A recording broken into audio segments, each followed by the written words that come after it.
people's taste and desires change over time. So it is very necessary to be coming to the table with those open communication channels.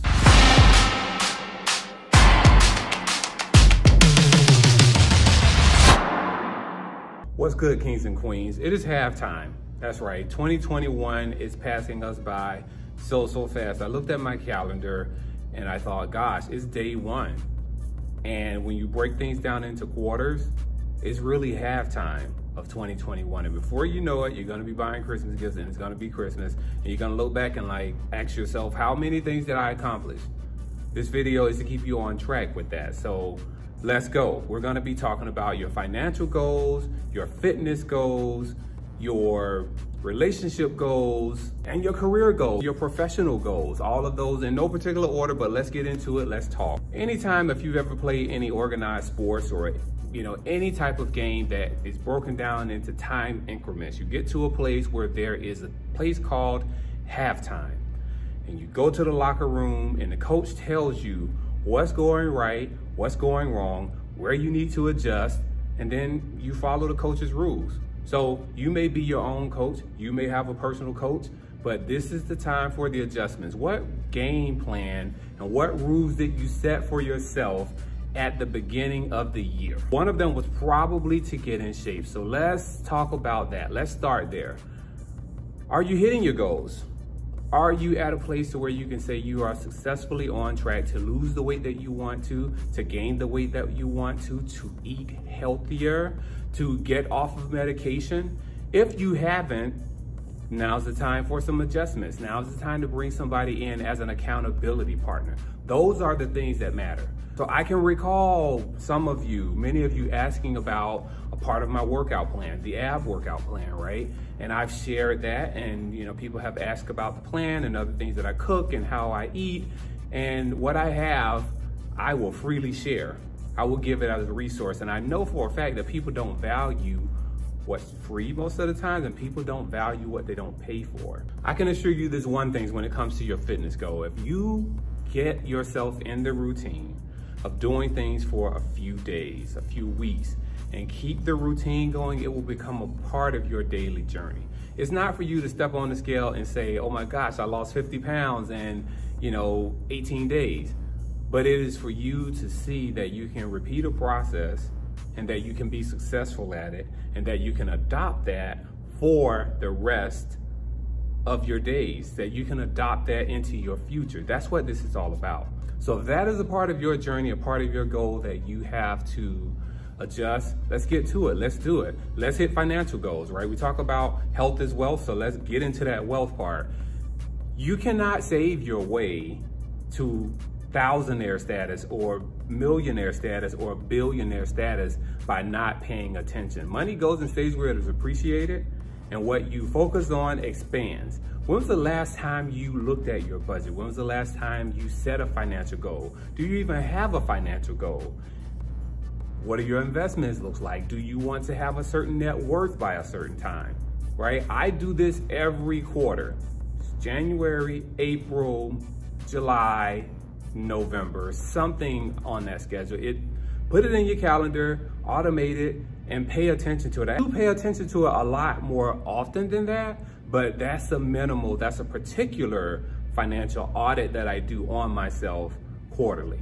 What I want you to know is that you have to be intentional about these things. None of us want to work the rest of our lives and the rest of our days just being in a place to rob and Peter to pay Paul, or getting by paycheck to paycheck to paycheck. If that resonates with you, you probably want to look for something that is passive, right? And you can do that with a plan, right? Profits are better than wages, period. Let's hit on the career development really quickly. A lot of you can feel underpaid, overworked.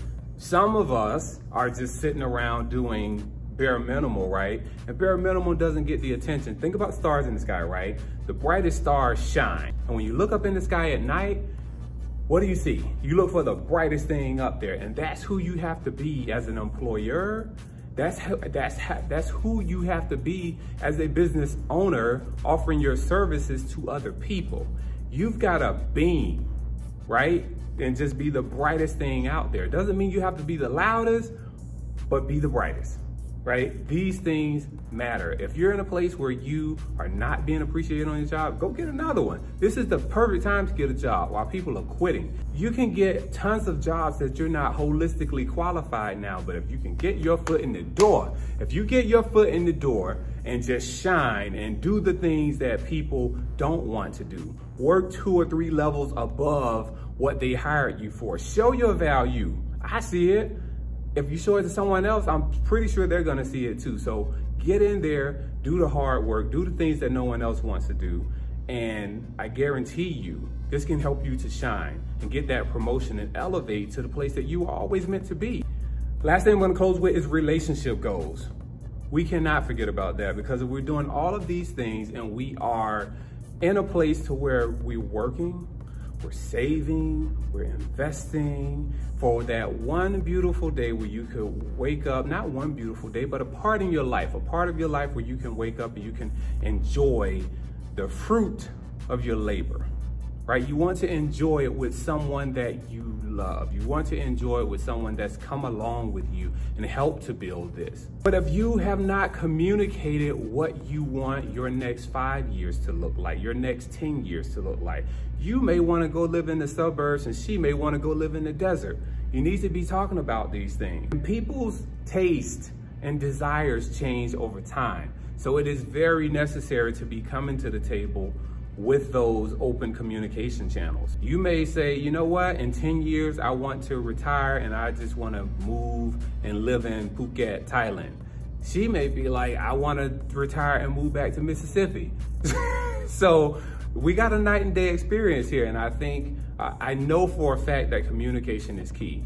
You can get all the way up that ladder that you're looking for, right? And you're on top. And once you get to the top of that ladder, because you didn't communicate, you could potentially be at the top of that ladder all by yourself.